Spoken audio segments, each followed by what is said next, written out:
Two, one. Hey, Kristy, how you doing today? I am fantastic here in self-isolation. How are you? Good. I'm doing good. Yeah, this situation is not the best, but It's not, doing the not, best I can. yeah, So, not entirely ideal. yeah. So tell me about this. Tell me about, has this stopped you from playing gigs? And how is it affecting you? How is it affecting your family? Are you doing okay? You're staying safe? Yeah, I think that I'm one of the very lucky ones, actually. Yes, sure, it has affected our family significantly because we make our living from music, both my husband and I. So he has no gigs, I have no gigs.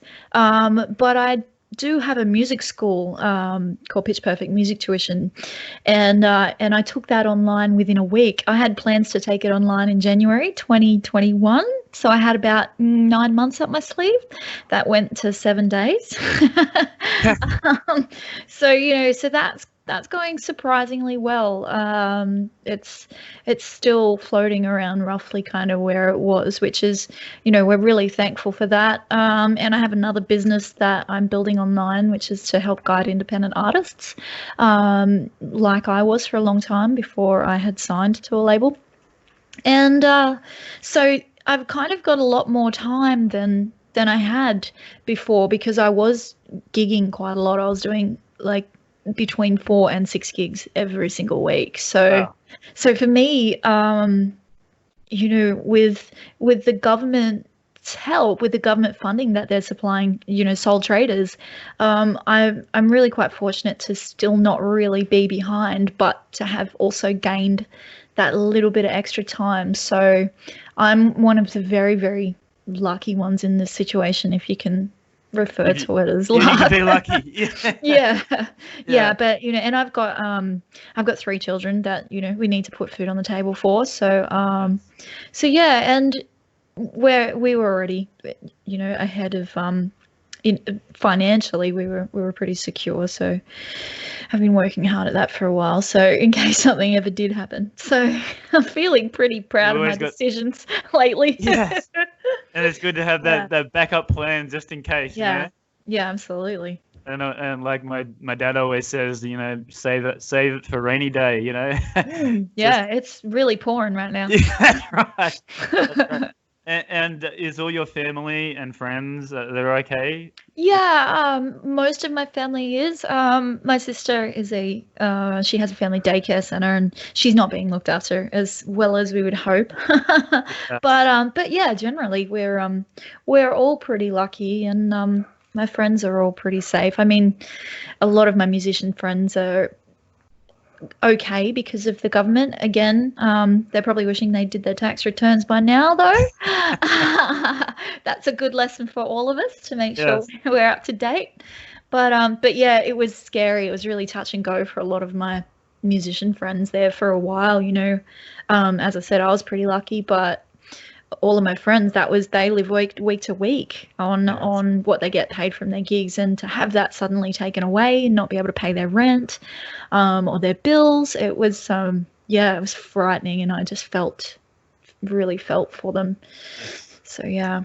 And it's difficult too. Like I've come back actually from China of all places. I live in Shanghai at the moment, and it's like we're kind of very very lucky where if the government's helping out with people that are unemployed, they're getting double with their social security, but in China, if you're not working in this period, you're not working, and you don't Yeah, get any money at all, and it's very very difficult for that's my. terrifying for the It's economy. It really very is. very terrible, and I work in the education in China, and they still haven't gone back to school yet. So Wow. um, it's tough times, but it's lucky that I've come back and can do it online. But yeah, Yeah, you uh, are very lucky. very very very very you know hopefully it goes away very soon.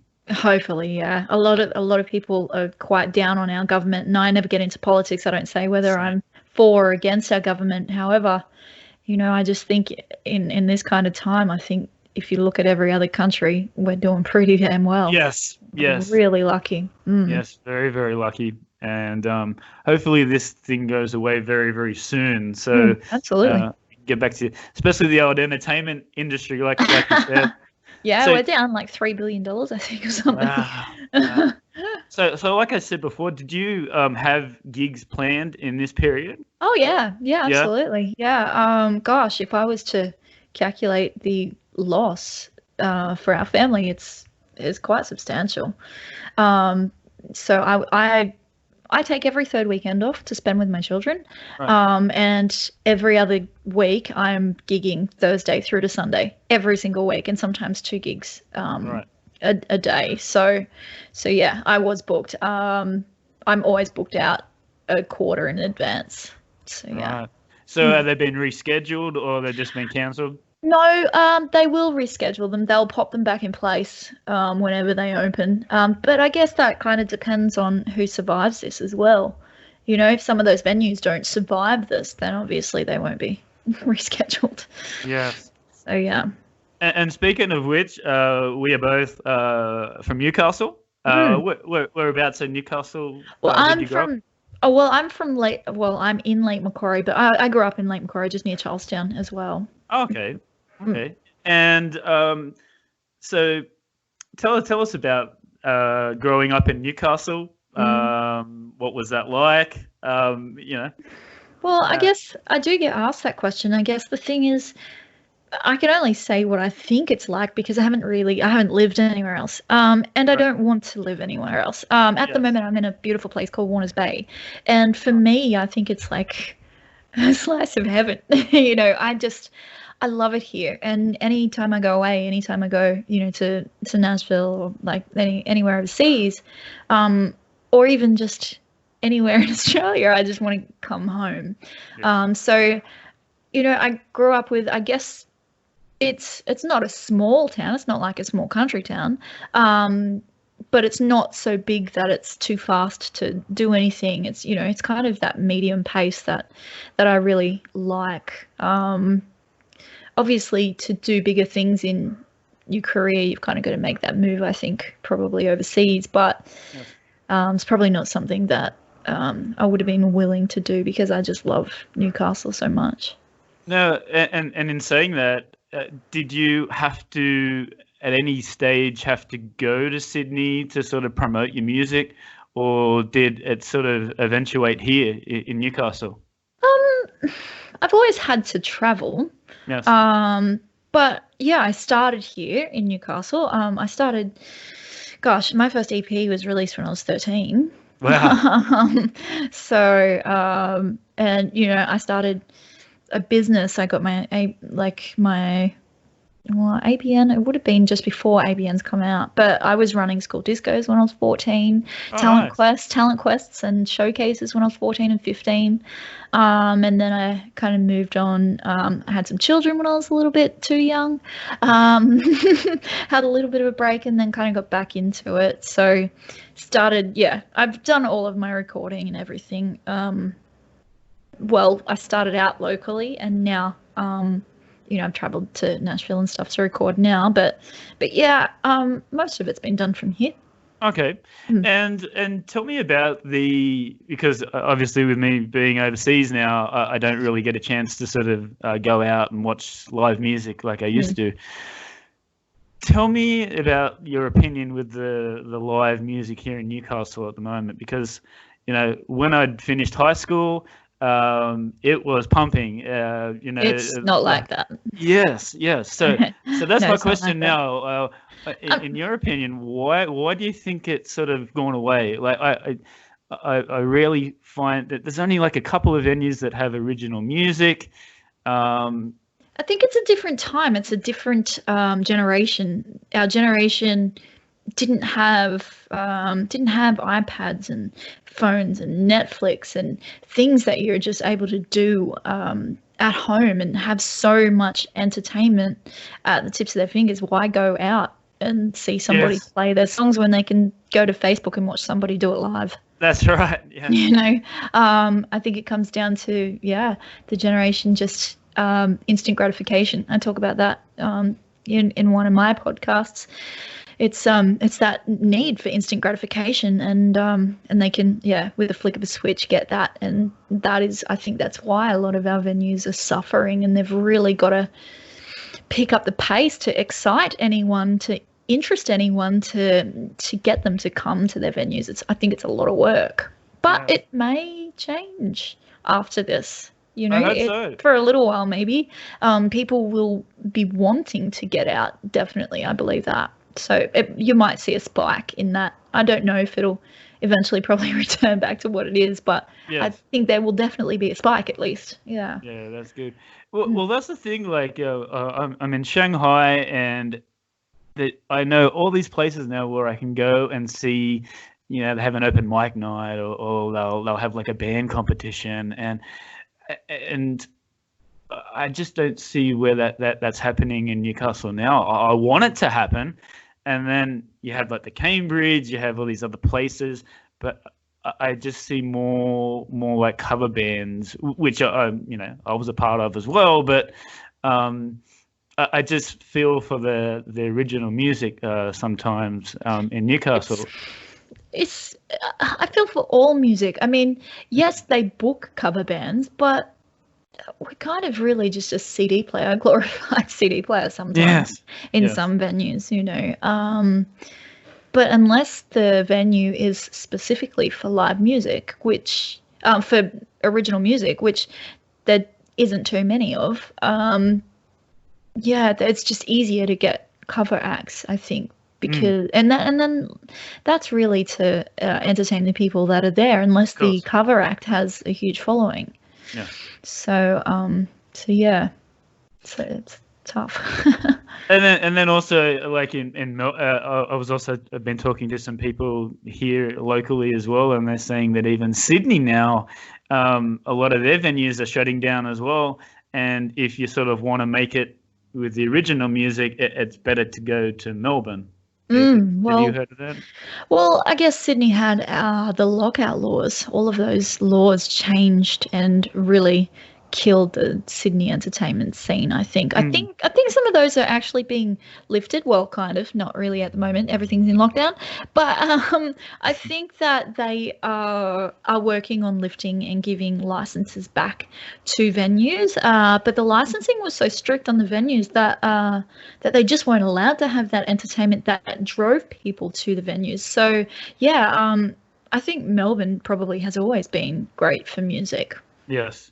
And have you travelled? Have you been down there, Melbourne? I've been down there, but not to play actually. Right. So So, I should get down there. Yeah. So where have you played? I know I've seen like some of your tour schedules, but where have you played with your band? Like, well, we've played a lot around New South Wales, obviously, and then a lot in Queensland as well. So I kind of haven't gone too much further out of there. I kind of like to stay local.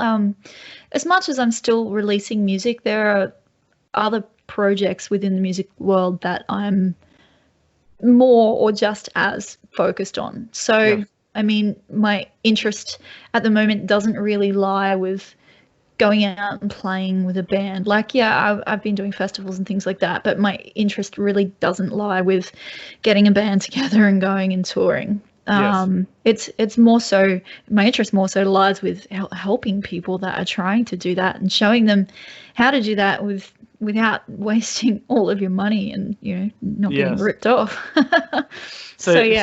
So let's talk about that then. At the moment, you're currently involved with this a new project called Shape Music.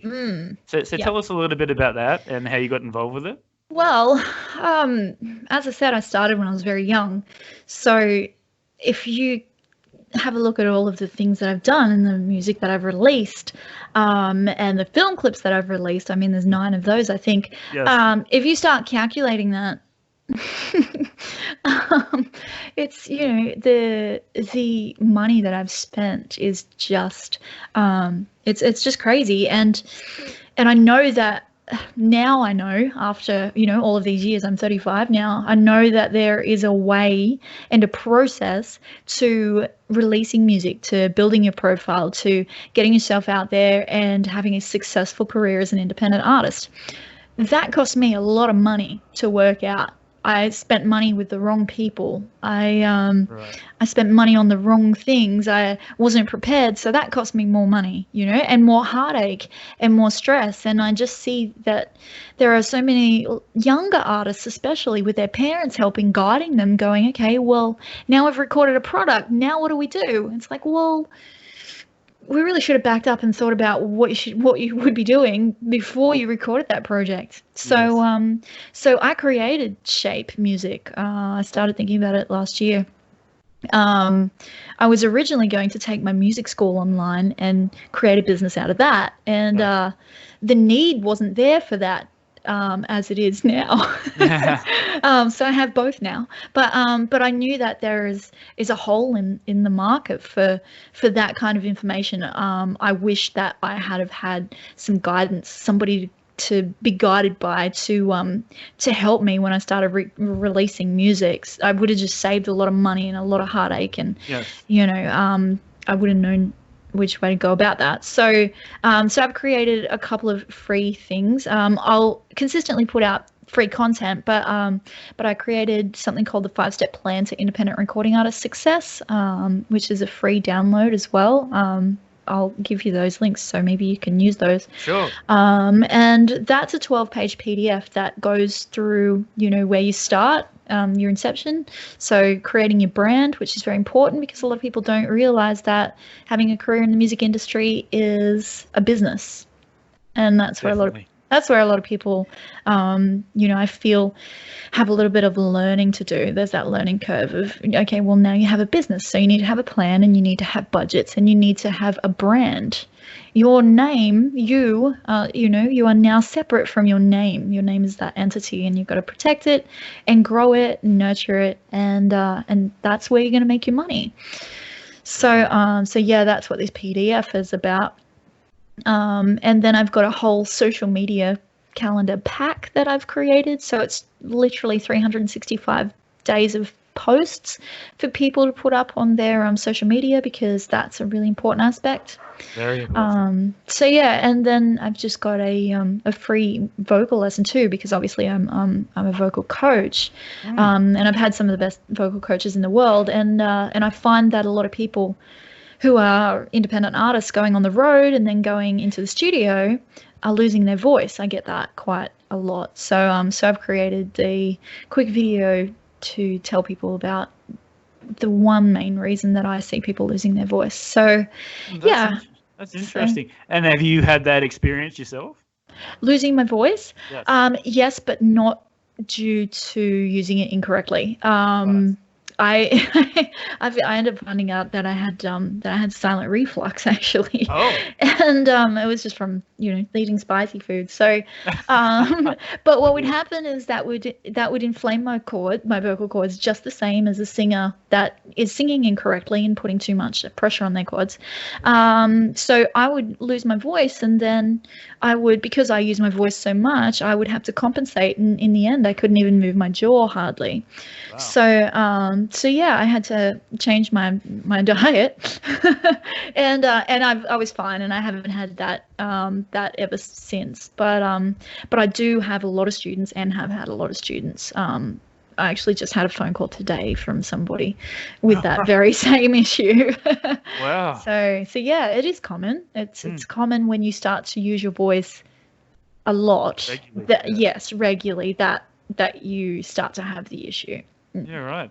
And so tell me, like, right from the start, like, when did you sort of realize that this was like, this is what you wanted to do, like, finding out about you being able to sing properly? Because it's not just something you can just, well, maybe some people can just go like that and go, hey, da-da-da-da-da, but some, they need a lot of practice. Yeah, So I mean, how was it for you? sure, there's natural ability, but we're all born to breathe correctly as babies. It's called diaphragmatic breathing. When we get to about 3, we start breathing another way, which is called shallow breathing. That's about 98% of the population that does that. So 98% of the population need to learn to sing. They need to learn to support their breath, whether they're good naturally or not.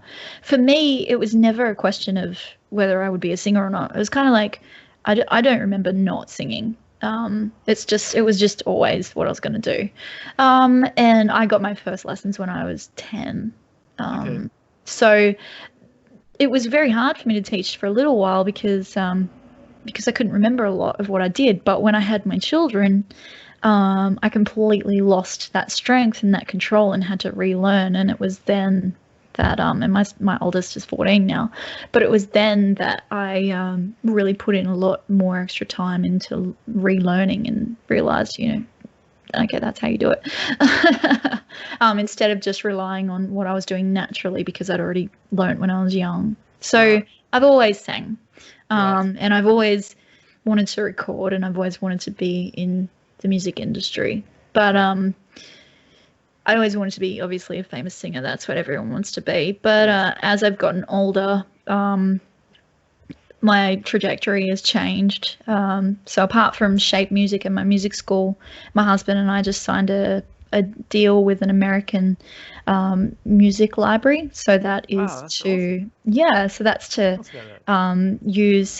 to use our music, so my songs, because I'm now an independent musician again, for TV and film. And that's a great thing about being an indie artist as well, is your music's very easily licensable for TV and film. So that was something else that we wanted to get into because my husband produced my last record, which did really well.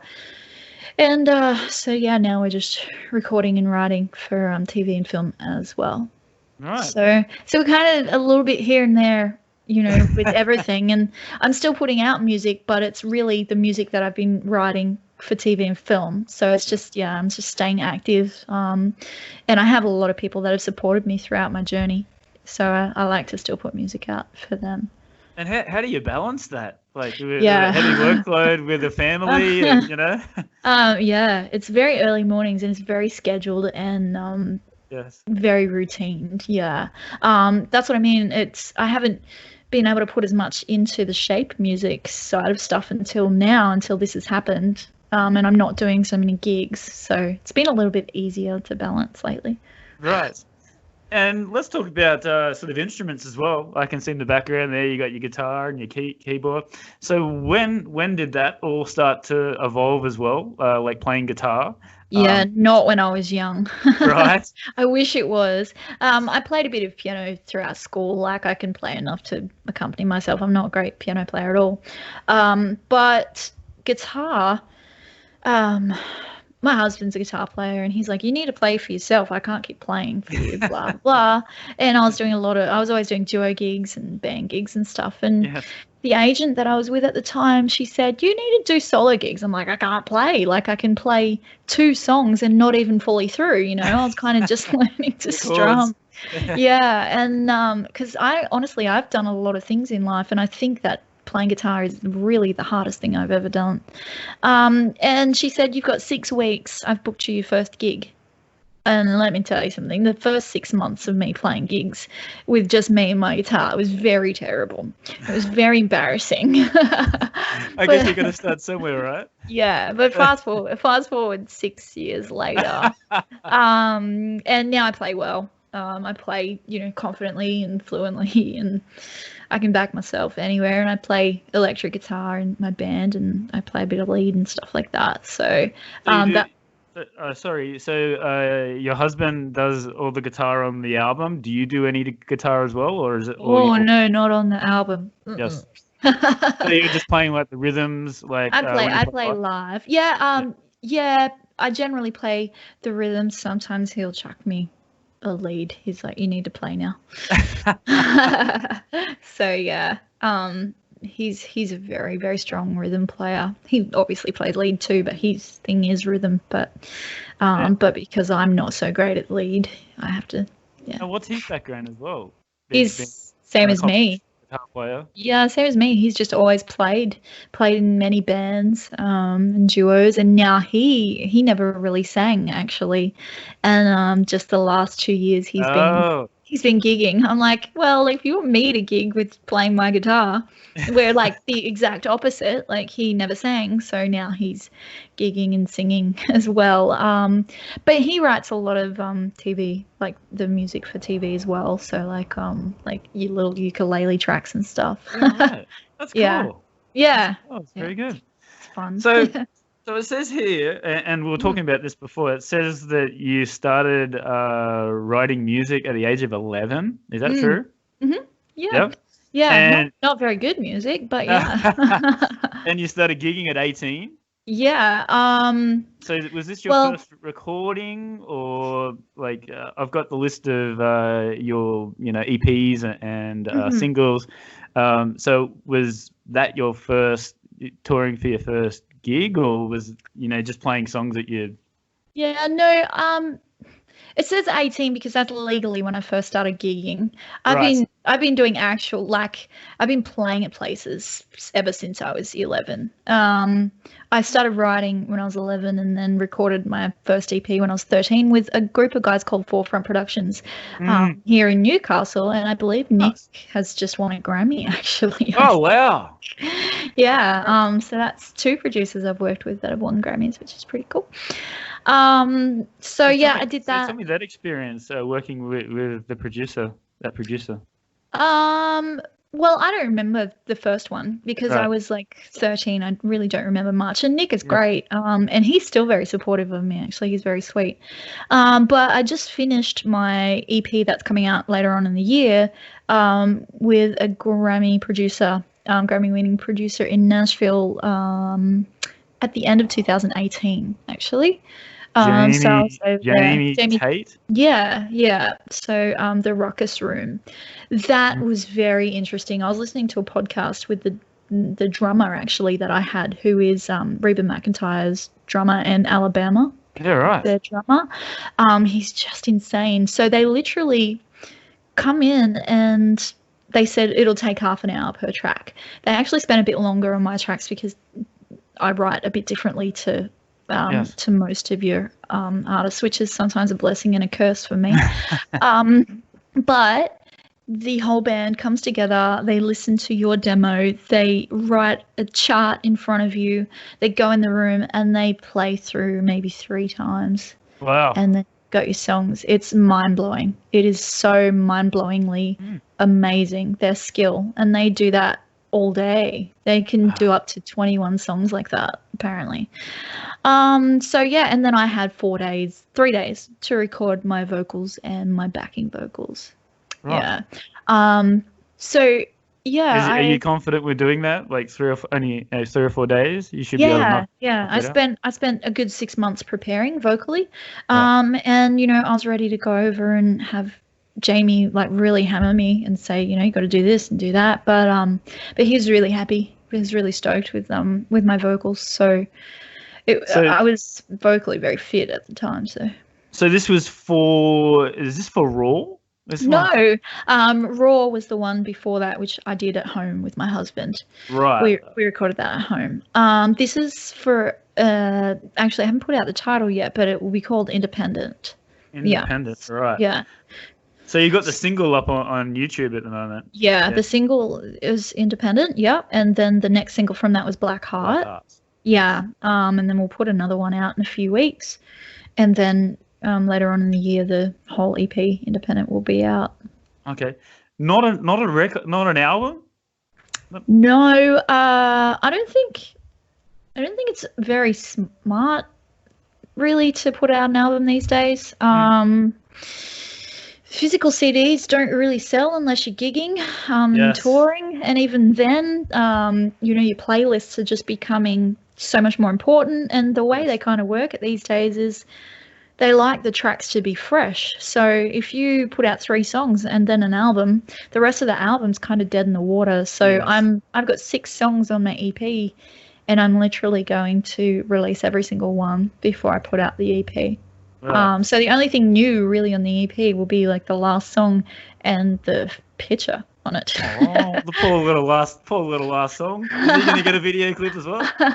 No, I'm not doing any more video clips. Okay. There needs to be a picture review on YouTube. Yeah. You just have to listen to it. Exactly. Your imagination. Yeah. Or maybe somebody could come up with the idea of helping you out that video. Yeah, I mean, yeah. I need to learn how to film them myself.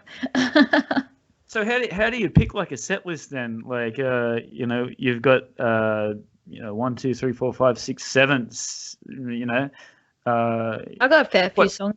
Quite a few songs, quite a few releases. So how do you pick it like a set list now, like going out on tour, like after this? Well, I have enough songs to do a set at a gig. So if it's just like a 1-hour set, I have enough of my own songs to fill that. I don't know. I don't always like doing my own songs though. Like, if I'm playing at a cover gig and somebody asks me, I'm like, oh, yeah. I'm just enjoying playing other people's songs. But yeah, I do have enough, and then I'll chuck a few covers in that I really enjoy playing as well. But generally, I can do all of mine. The ones that if I do have to choose some to leave out, are the slower ones.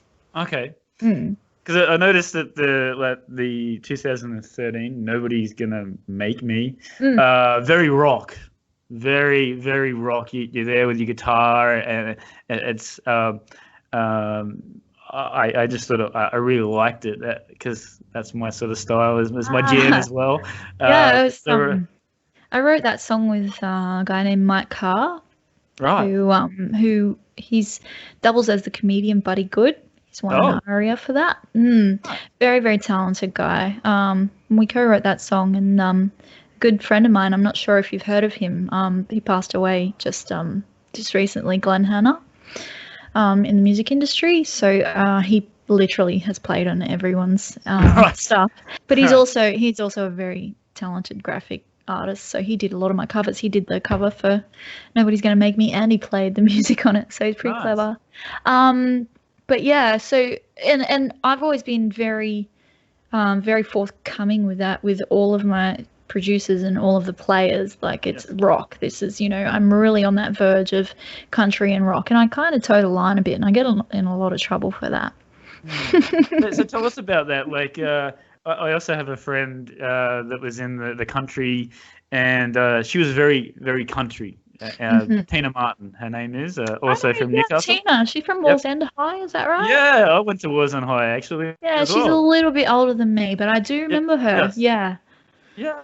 So I had a good chat with her a couple of months ago, and I asked her the same question about because she's very country, and at that time it was Shania Twain, and it was like turning it all the country western traditionalists. They were turning into like a country pop.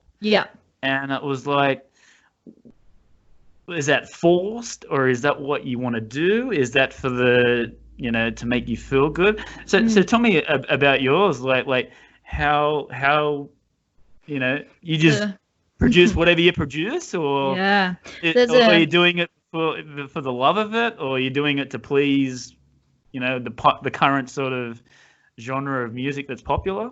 I thought about pleasing the current genre of music that's popular, and my heart doesn't sit well with that. Yes.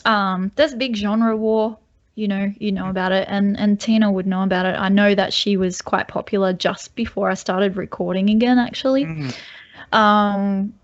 But there's always been that you're not really country, or you're not really this, or you're not really that, and then I'd release something else, and they'd be like, "That's country," and I'm like, you know what? I don't care. I got into a little bit of trouble for the stuff that I recorded in Nashville, but you know what? When I went over to Nashville, those guys who had worked with Taylor Swift and Carrie Underwood and all those people, they said, "Your stuff is really great. It's so different, and we love it." But because it is so different, it doesn't sit well with the traditional listeners' ear. Yes. Therefore you can't really break through, because you'd have to be a breakthrough artist that is changing the world like Shania Twain. Yes. And Yes. you know, a little girl from Newcastle, but that's highly unlikely. I mean, who have we had? Morgan Evans, Silverchair. Yeah. Maybe, yeah, yeah, and Going back a little bit. yeah, there's a couple, but you have to have a lot of money and a lot of support behind you to make that kind of difference. So the reason I went into TV and film is because I can write anything I want. However it comes out is how it comes out, and there's a place for everything. Yes. So as much as I love country music, and, you know, I grew up listening to traditional country music, but I loved Shania Twain. Right. And how can you not? yeah, and then I love Melissa Etheridge, and then I love Suzi Quatro, and I kind of have that. I've always had that rock vibe. No matter what I do or what I write, there's always that rock element in there, and sometimes it's too strong for, you know, traditional country lovers. So I just write and put out what I want, because I'm not trying to be a famous country singer. Yes. I just got so many different interests within the music industry, and I want to help other artists as well. So yeah, now I can do what I want. Well, the other thing too is like with the whole that country thing is that then all of a sudden you turn on the country music on the TV, and every song sounds the same. So you know, and that's for the listener's ear. It's pleasing to their ear. I remember that you know, is it Outkast that sings Hey Ya? No, who sings Hey Ya, Hey Ya? That song, they had to spend so much money, and then they had to have radio sandwich it between two different songs so that people got used to listening to that before it became a number one. It was a flop the first 6 months that it was out, because people weren't used to it. They like something that's slightly different to what they're used to, but people can't move too far out of their comfort zone with listening to things. And sometimes that is the reason that my music may not necessarily connect on the levels as every song that sounds the same does. That's right. Yeah. Well, I always have the thing of you know, I did some traveling with Metallica, and they had the same issue as well, that you know, 10 years of just like, you know, I am heavy metal. And then they got to the mid-90s doing it for, you know, over 10 years of playing the same music. And then all of a sudden it's like, you know what? I'm going to start playing some blues music. I'm going to start playing some jazz. I'm going to start playing some more ballads, you know? And then all of a sudden all these metal guys are like, what's going on? What are you doing? What are you guys doing? This is not my band. Yeah. You're not my band. Yeah. Same people, but you're not my band. So, and then they recorded with the symphony, and then they recorded with Lou Reed, and they're just, you know. Yeah, because we're creative. Musicians are creative. Artists are creative, and that's what we want to do. And to be pigeonholed all of the time, it can get really boring, and it can get depressing for us. And I guess that's why I stopped completely chasing that whole pinnacle one pinnacle dream, I guess, because it just didn't interest me anymore like that. Yes. Yeah, I totally agree. And when you did start getting success, and when you were going to the US, how did you deal with like the pressure of the media, and, you know, how do you deal with that? You know, do you have like a live, you know, Kristy James, and, you know, can you switch off straight away, or how does it? Yeah, I'm pretty good at that. I mean, with my songwriting, like I won 2 Australian Songwriting Awards. Yes. And that's kind of, I guess that's where the songs started to get circulated more and recognized a bit more. And then with the TV show that I judged on, that one kind of elevated that as well. Yeah, elevated that a bit more. But so what was that? What was that experience like? Altogether, now you're a judge with Rowan Keating. How did that one come about? Well, they sent me an email and asked me to audition to be a competitor. Right. No, thank you. I do not like to do any of those shows. Yes. I just don't like it. It's not good for my mental health Yes. to do those shows, because I remember back in Idol, I made it through quite a few rounds, and did you? Yeah, back in 2000 and maybe Now, 8. now tell me that experience. Like, I've got a love-hate with the whole reality TV shows. I have a hate with it. I don't have any love for it at all. Yeah.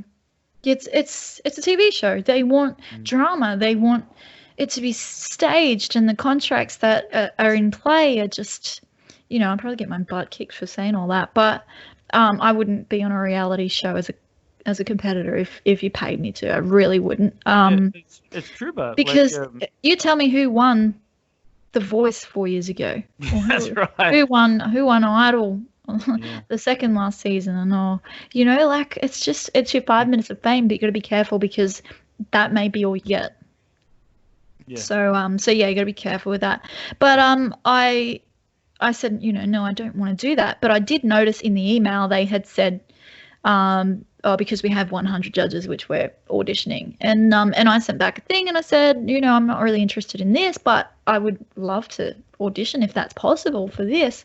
Yes. And they said, yeah, absolutely, just send a video through, and I sent a video through, and they liked that, which was really exciting. I started getting really nervous about that, and then they liked the video, and they asked me to do a live audition. Yes. which was a bit scary, and then I actually found out on the day that one of my friends was also one of their vocal coach judges. Oh wow. But obviously he's not allowed to judge me. Yes. But and then I went through to the next level, and then they accepted me. So then we had to go down and tell them if we had any skeletons in our closet,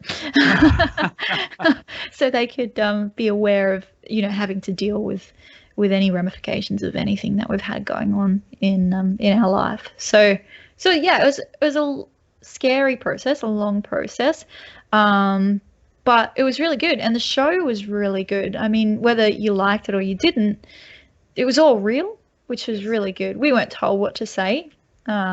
We weren't told that we could or couldn't. The only thing we were told was that we couldn't use too colourful a language. That was the only thing that we were told. Yeah. But it was fun working with people like Mark Abel from the Choir Boys. Yeah, right. Yes.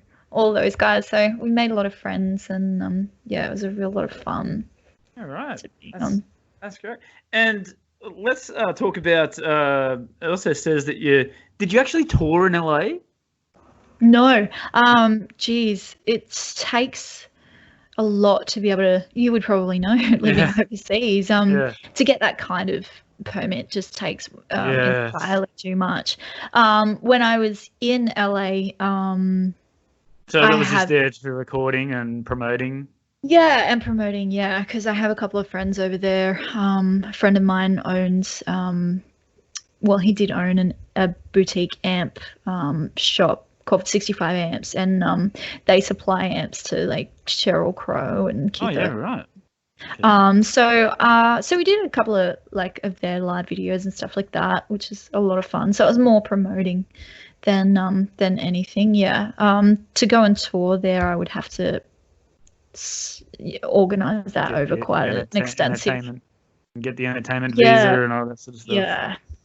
Yeah. And if you're going to do that, you may as well live there. And then it's a bit difficult for me with children. Yes.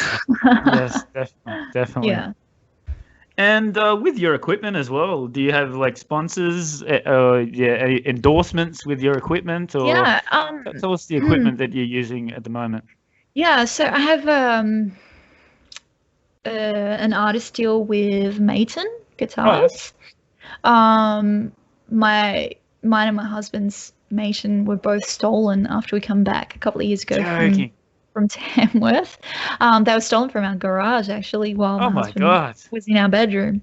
So that was pretty devastating. And Mason have always been really kind and looked after us, and they're like, Yes. we'll look after you with that. So that was really great. And then I've been lucky to have an endorsement through Link Audio. They set me up with all of this equipment actually to do all of these podcasts and interviews and stuff like that, and the recording stuff as well. That's great. So yeah, they've been really, really good with that as well. I have a hair sponsor, so Blanc Hair. Yeah, they look after my hair. They're amazing. Yes. Yeah, and then my American album that is coming out later on this year, the EP, a lot of that was also sponsored by our accountants, Linkara. Right. So yeah. So with that music, will that be distributed to the pop country, like in Nashville, in the South, where it's popular in the US? Yeah, I mean, it kind of just we use a distribution service, so yeah, they will send it over there, and then I do get a lot of requests from America to play my stuff. My stuff is actually more popular over there than here.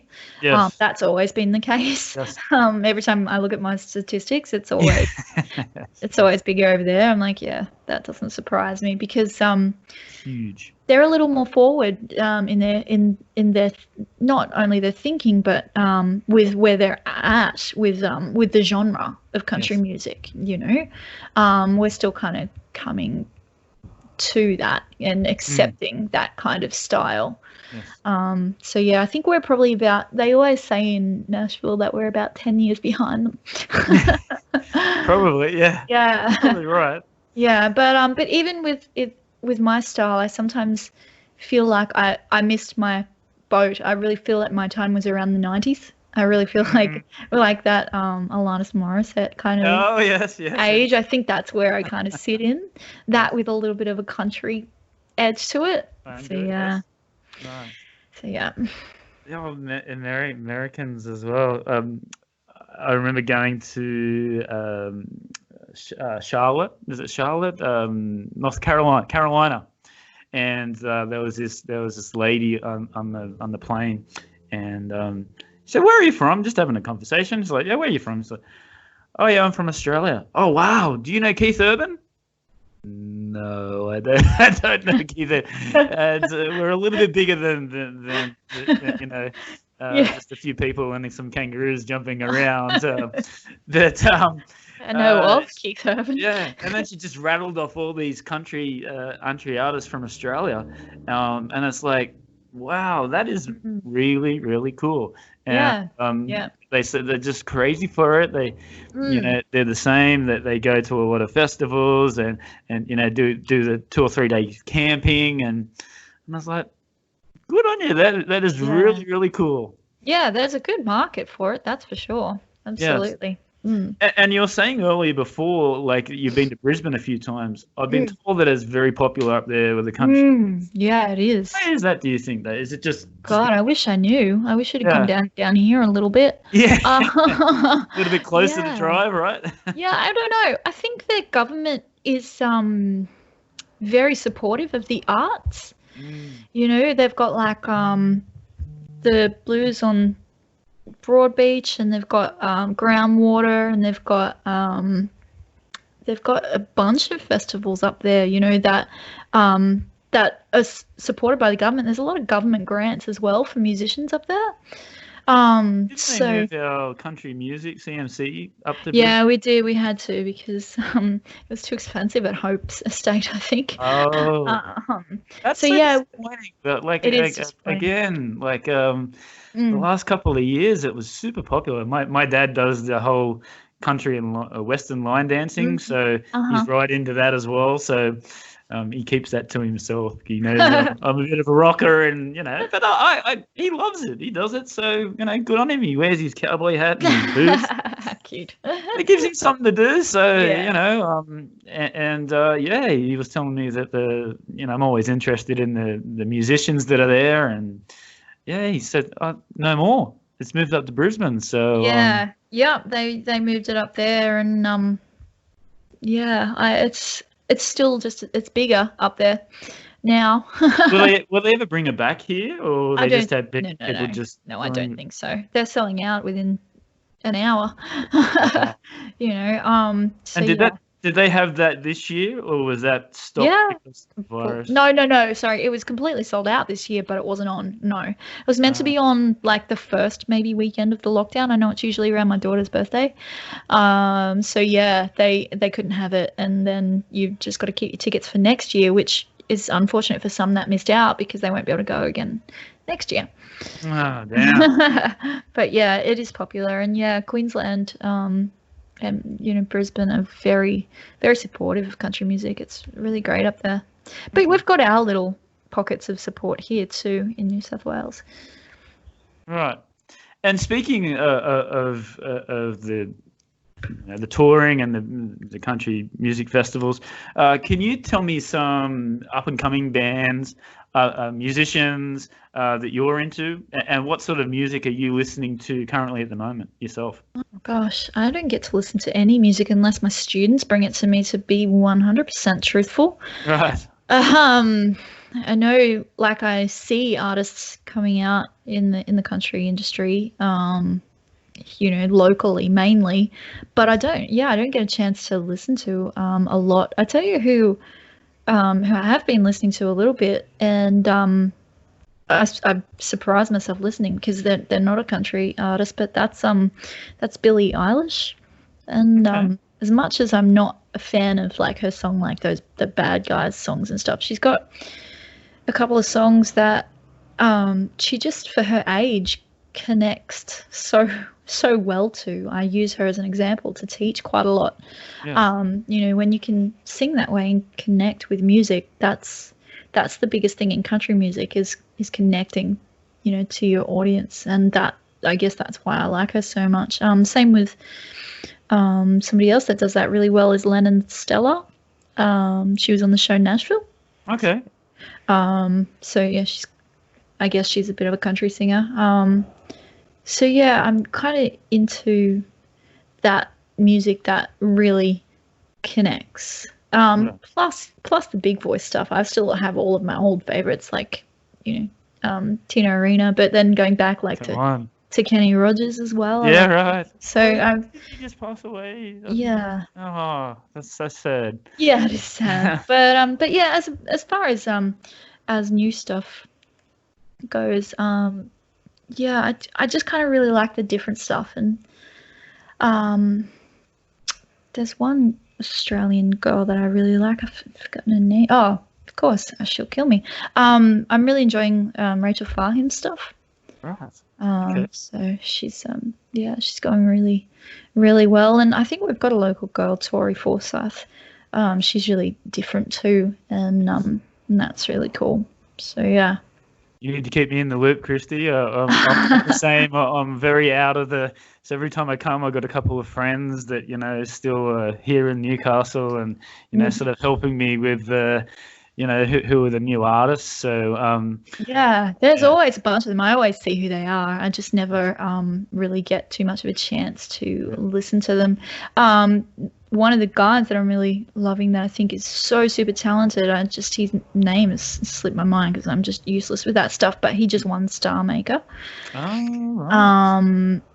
And he's only really young, and he was playing before me at a festival last year in Gympie.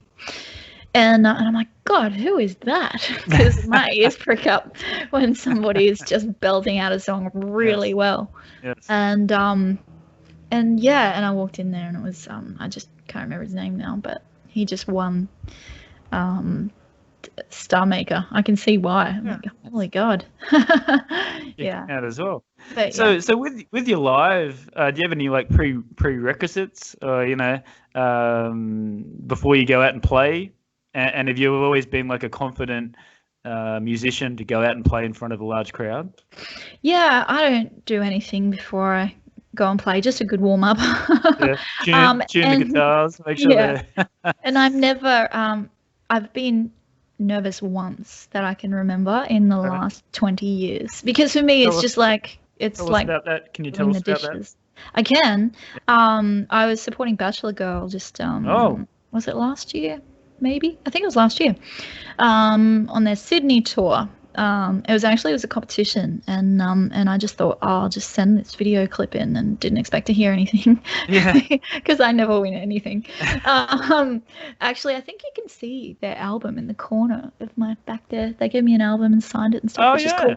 But I wasn't nervous because they were lovely and very supportive. I wasn't nervous until my number one favorite singer on the planet walked in, which is Jack Jones, or Oh, Owen wow. Thomas. And he was there to see them, and he happened to be there while I was playing my set. So that is the first time I can remember being nervous. Probably took me a song and a half to sit in properly. Get into it. Mm, But yeah, very nervous.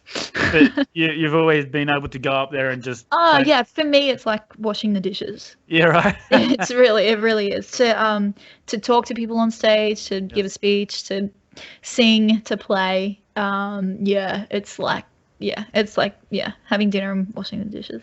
Yeah, right. Mm. And do you have your own sound guy when you do play live, or do you just? It depends.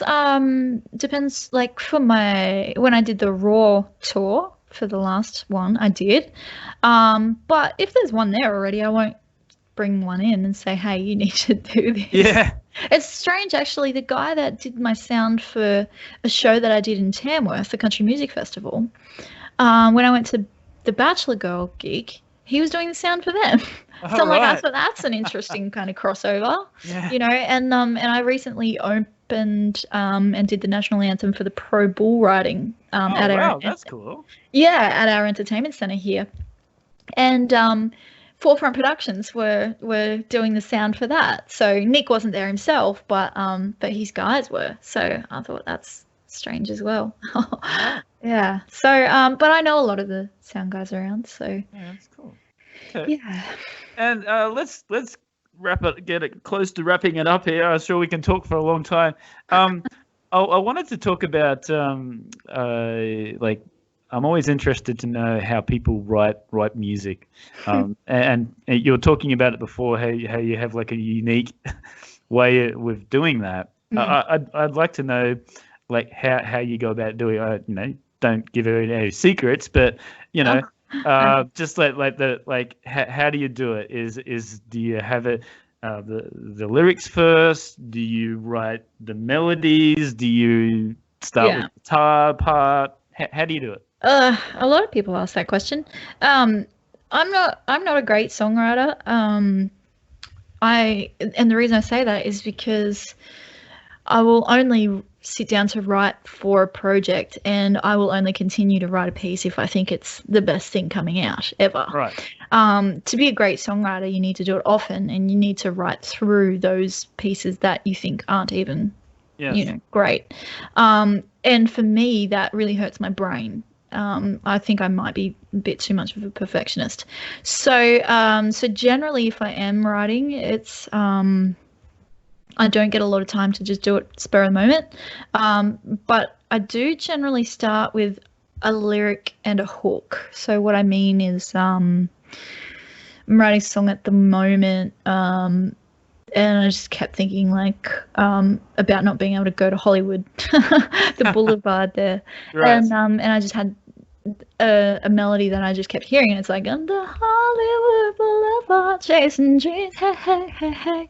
And that just, that's what I started with. And then I'll go to my guitar and I'm like, okay, well, how do I play that? Da, da, da, da, da. Okay. Yeah, so I really start with the hook of a song, because for me, that's the part that grabs you. If you haven't got the hook, then you don't have a song. So yeah, I always get the hook, I think. Now, in saying that as well, are there particular times where sometimes a song will take 5 minutes, sometimes it'll take 5 weeks? Yeah. How do you do that as well? Like, sometimes the best songs are like, oh, that's so cool. It could take 5-10 minutes, but how long do you work at it until you go, nah, Yeah, me not very long. I should. Right. Actually, the I won, like I said, the Australian Songwriter Yes. award for a song called Overdrive. And that song took me 20 minutes. Right. I was so angry at the time that the words just poured out, and so did the melody. And then I wrote a song about a friend called Dancing with the Bottle. And that took me 6 months to finish, Wow. but I didn't want to give up. It's the only song I've never wanted to give up on because it was just it was a special song, and I liked it and I liked the way it was going. But generally, if I can't knock out the song in a day, I might keep it on my recorder and then give it another go. Yes. Yes. Yeah, and I kind of do bits and pieces. But occasionally I can get a whole song out. I just wrote a new Christmas song in a day, Wow. for our new Christmas EP, and I like that one. So Christmas EP. That is Mhm. awesome. Tell us about Yeah. that. Oh, I haven't told anyone about that. Oh, It's just we started writing the Christmas EP at the beginning of the year for our TV stuff. nice. So that'll be something. That's a project that I will spend 6 weeks leading up to Christmas putting a song out per week. Right. And On your YouTube as well, like and yeah, on YouTube, and it'll be like available like on Spotify and Apple and stuff like that. So yeah, it's just about having content to put out, songs to put out more often because I've been very slow in doing that. yeah. It's always like maybe a song every 5 months or 6 months and then an Yes. EP, because it's really expensive. And yeah, now that we're kind of doing it this way, I'm able to put out a song, except for now because I've been busy with the lockdown. But Yes. I'm at a point now where I can put one out every 6 to 8 weeks. So that should change things, and that's something that I want to give my supporters.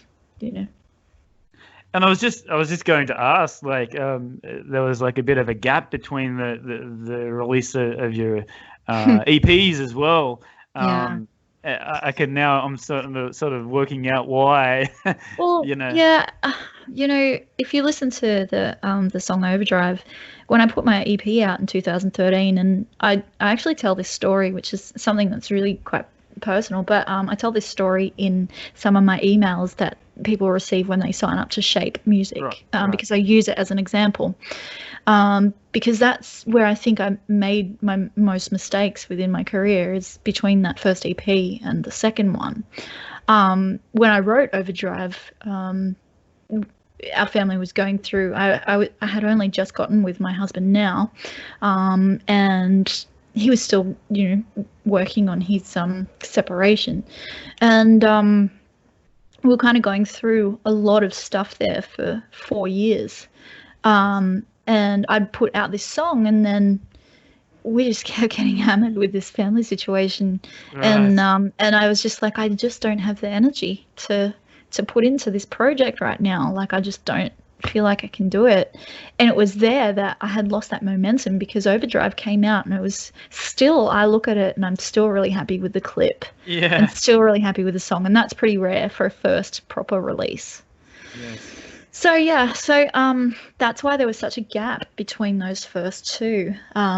We were sorting out our life together. Yes. We've been married 6 years now, but together 10. But yeah, it was rough, and it was difficult. And that's what I tell people: once you start, you can't stop. You have Yes. to keep that motivation, and you have to keep pouring out that content. And I've been very stagnant in that, due to family, due to financial commitments, because I'm doing music alone. That's all I do, and I've still got to feed my kids.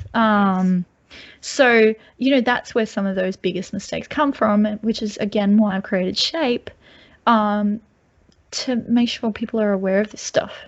Yes. So Yes. yeah, that's why there's a gap. That's right. Yeah, I was just looking at that, so that yeah, I can definitely understand that. Mm. And so final question. And I know with the whole pandemic that it's it's a bit of a miss question, but the future. What does the future hold for Kristy? It will be releasing music consistently. Probably won't really do many clips anymore, but it'll just be releasing music so that it's able to be streamed. The music will also be for TV and film. Who was the producer? Oh, sorry, Kristy. Yeah, no, that's okay. Who was the producer there of doing all your video clips? Because they're just amazing production. Like they're so well done, and it looks like you've done a bit of time. And also, is there a family there involved in the film clips as well? Family. Yeah. Like my own family? Yeah, your own family. Yeah.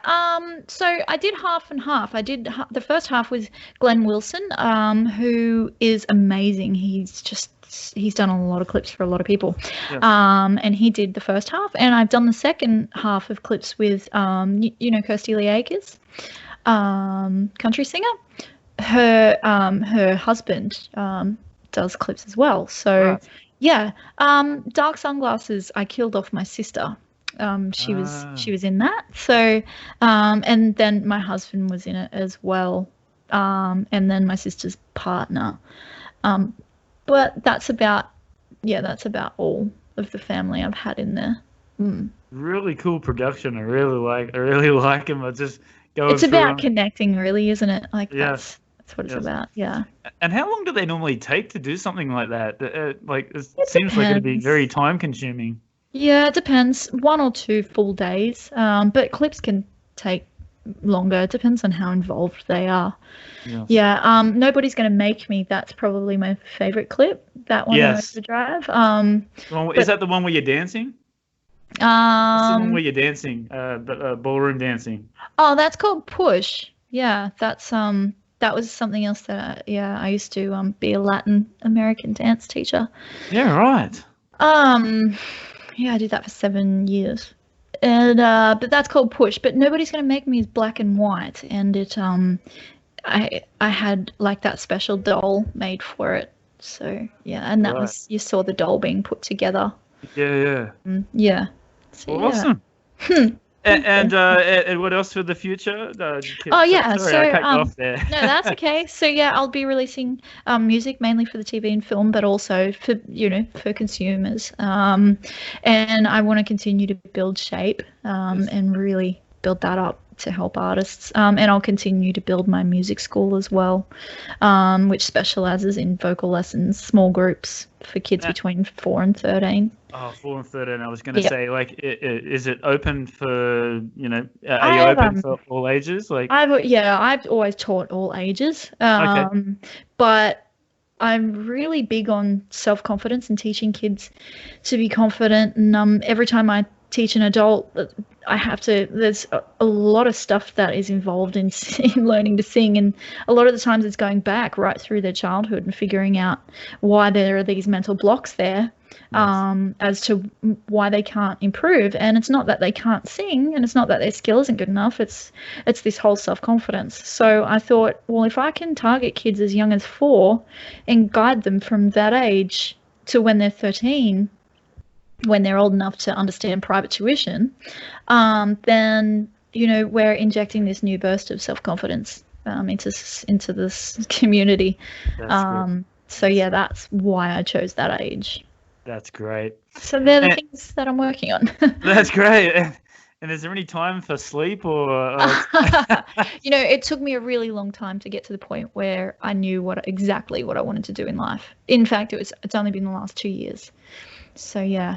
So I feel really, good on that path, but you're right, that is a lot. It is a lot. But I'm always busy, so that's good. And then with your kids as well, are they also doing vocal? Are you helping them with musically or adopting them out? No, my son is really talented, but he's really interested in stuff like the history of the Titanic. So he's not at all interested in music. My daughter is. She's fantastic, actually. She's a really good singer too. They can both sing. Their dad is a singer. So they've kind of both got that gene, which I was surprised about because I know both of my parents can't sing at all. like at all. It's really strange, but my sisters and brothers can. So yeah, they can both sing, and then my other son, he's kind of more into like mechanics and stuff like that. Right. So yeah, I think if there is one singer, it will be my daughter. But I'm not pushing them into anything. I want them to do what they want to do. Yes. Yeah. And you were talking about your parents as well. How influential have they been with your, telling them, oh, I'm going to be a musician? What did they say when you first said that?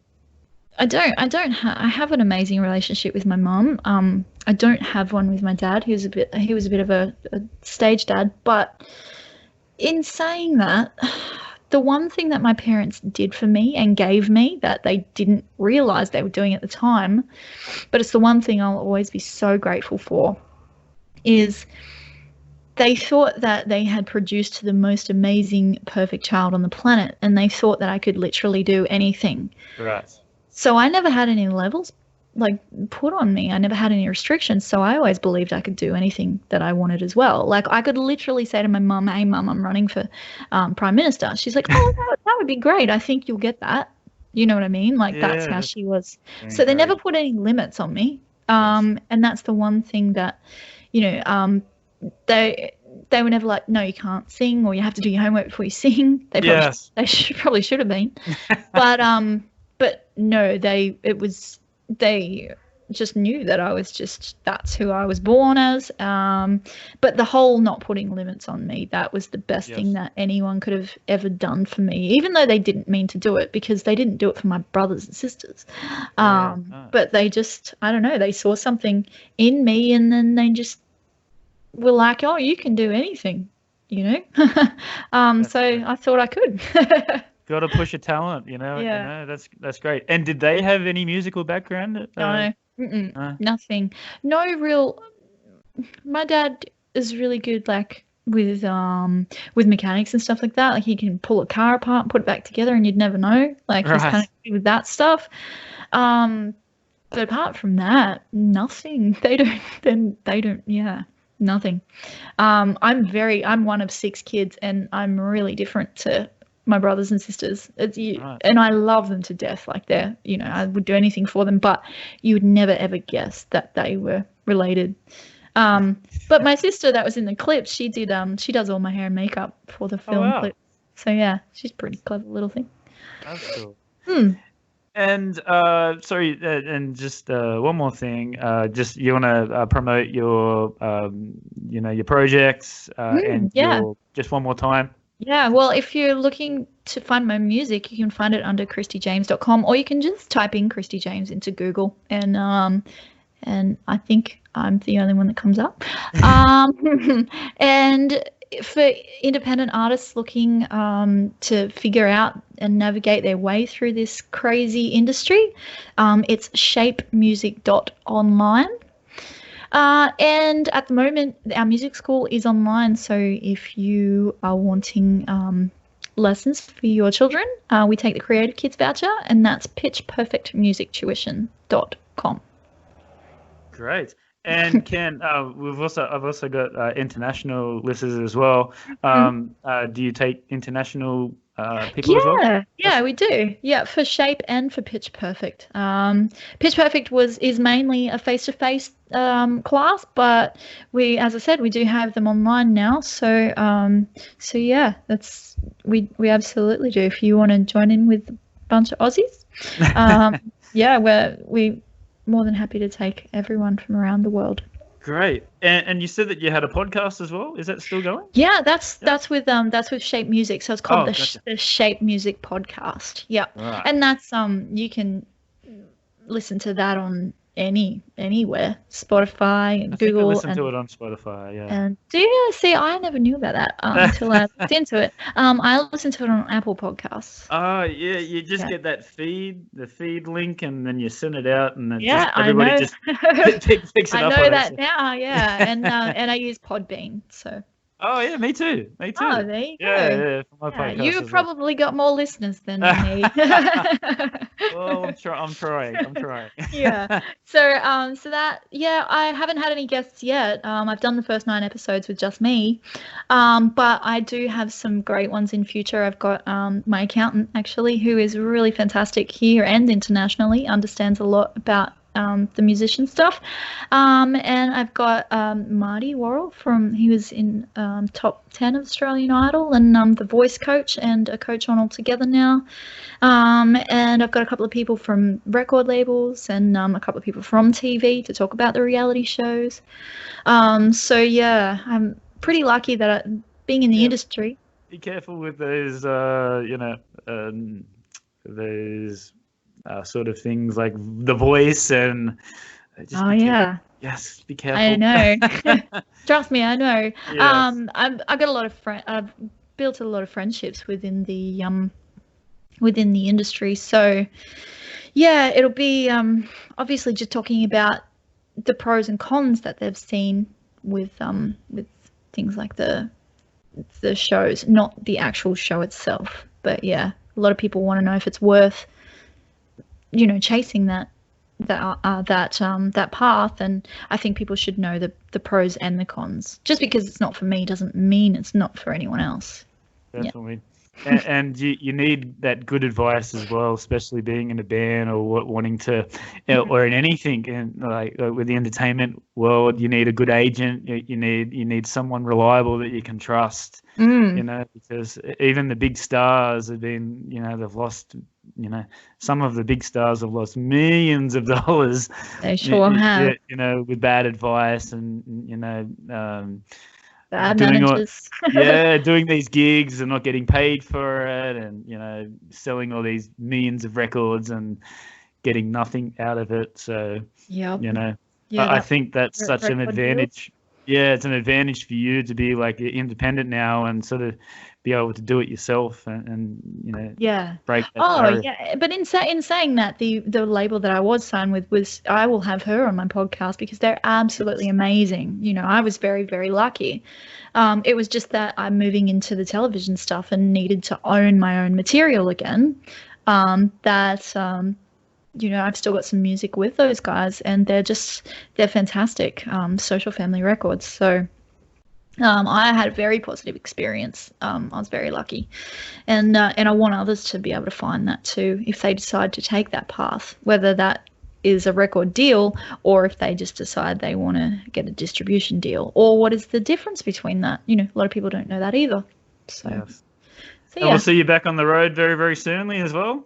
Yeah, I will probably be keeping local for a while, just doing some cover gigs. And then I might get out and do a couple of gigs for the EP. Great.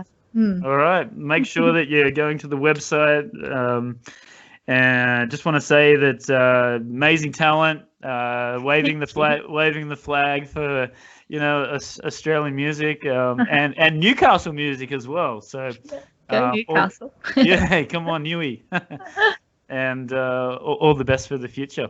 And, thank you. Thanks for having me on. I appreciate it. Not a problem. And when you do release it, maybe we can get you back on. Yeah, absolutely. Yeah. Sounds great. All right, then. Thank you very much. See you later. Bye-bye.